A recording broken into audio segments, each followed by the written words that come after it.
Louis XIV n'aurait pas été mécontent, voire danser autour du bosquet du Théâtre d'Eau, un bosquet détruit en 1775 par son petit-fils, Louis XVI, puis définitivement abandonné après la tempête de 2001 et qui a repris racine sous l'impulsion d'un paysagiste et d'un sculpteur.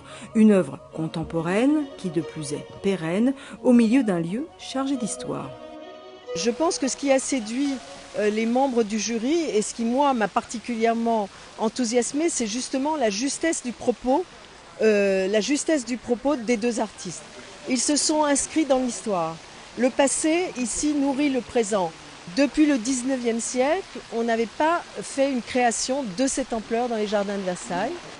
4 ans de travaux ont été nécessaires pour réaliser ce bosquet autour du chiffre 3, d'une fontaine moderne et d'un plan d'eau.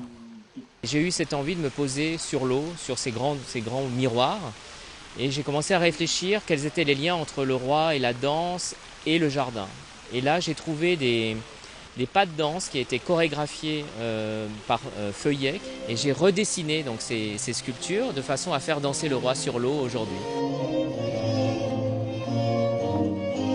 Ici, même si l'œuvre est moderne, le nôtre est partout. Le jardinier du roi a inspiré le paysagiste. Ce que je voulais, c'était inventer des formes qui n'ont pas existé historiquement, qui ont des racines, qui ont toujours des racines culturelles quelque part, mais qui racontent une histoire qui corresponde à ce bosquet, qui soit sur la capacité que le nôtre avait d'être vraiment le père de l'illusion.